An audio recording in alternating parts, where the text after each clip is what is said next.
अवैस लगारी साहब, 2 घंटे का ऐलान करके इतनी ज्यादा लोड शेडिंग पर सिर्फ माजरत से काम नहीं चलेगा। जिन बच्चों के इम्तिहान हैं, उनका क्या होगा? जिनको रात को सोना है, उनका क्या होगा?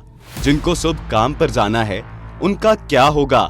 जिनको पूरा दिन घर संभालना है, उनका क्या होगा? पूरी दुनिया पाकिस्तान के सोलर इनकलाब की तारीफें कर रही थी और आप इस पर क्रैकडाउन कर रहे थे। बिजली इतनी महंगी, इतने टैक्सेस और सोलर इनकलाब के बावजूद भी नहीं मिल रही, तो जिम्मेदार क्या कर रहे थे? क्या सबकी नजरें मुतबादिल एनर्जी या सोलर की वजह से सारिफ को पहुंचने वाले फायदे पर थी? क्या कोई तब्दीली को रोक सका है?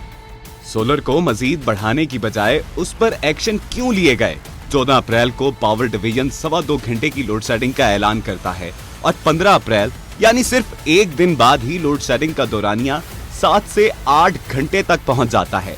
शाम 4 से 6, फिर 7 से 8, फिर रात 9 से 10, फिर 11 से आधी रात 12, फिर 1 से 2, फिर 3 से 4 और फिर 5 से 6।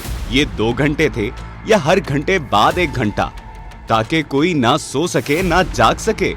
14 अप्रैल को नोटिस में पावर डिवीजन का कहना था, ये लोड मैनेजमेंट नहीं बल्कि बिजली की कीमत रोकने की वजह से किया गया है। अचानक 2 दिन में क्या माजरा हो गया? क्या पावर डिवीजन को हकीकत मालूम नहीं थी? अवैस साहब, बिजली पहले ही बहुत महंगी है, थोड़ी और हो जाती तो क्या फर्क पड़ता? फिर से जनरेटर का शोर। अब जनरेटर चलेंगे तो उसके लिए भी तो पेट्रोल आएगा। यूपीएस रात को सहारा देगा, लेकिन वो दिन में उसी कम बिजली में से इजाफी बिजली स्टोर करेगा। इसका बोझ किस पर आएगा?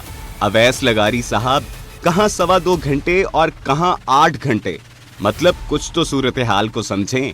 जब पेट्रोल की कीमत 100 रुपए फी लीटर बढ़ाई जा सकती है, तो कुछ दिनों के लिए बिजली की कीमत में 5 या 6 रुपए का इजाफा हर कोई बर्दाश्त कर लेता, लेकिन 2 घंटे का ऐलान करके 8 घंटे की लोड शेडिंग कौन बर्दाश्त करेगा? अवैस साहब, बिजली के बिल पर महंगा यूनिट होने के बाद कितने टैक्स और चार्जेस लगते हैं? अगर कोई सारिफ अपना बिल वक्त पर अदा ना करे तो उस पर भारी जुर्माना लगता है, लेकिन बिजली किसी भी बहाने से घंटों गायब हो तो क्या कोई पूछने वाला नहीं? अवैस साहब, पहले पाकिस्तान में सबको सोलर लगवाने के लिए हौसला अफजाई की गई। जब सोलर की वजह से सारिफीन ने नेशनल ग्रिड में सस्ती बिजली डाली तो लोड शेडिंग में कमी आई, लेकिन बाद में महंगी बिजली देने वाले आईपीपीज की खातिर सोलर लगाने वालों की हौसला शिकनी की गई। अभी कुछ दिनों पहले CNN ने दुनिया भर में पाकिस्तान के सोलर इनकलाब की तारीफ की थी। But one South Asian country is enjoying a buffer from the energy price shock. Pakistan. An estimated 25% of Pakistan's electricity is generated by solar power and is thus unaffected by Iran's chokehold on commercial shipping through the Strait of Hormuz. Traditionally, Pakistan's electric grid looked a lot like this, a mess of power cables, part of a system that was at times unreliable and very expensive due to dependence. और अब कल रात इसी CNN को reporting करते वक्त power cut के मनाजर नजर आए।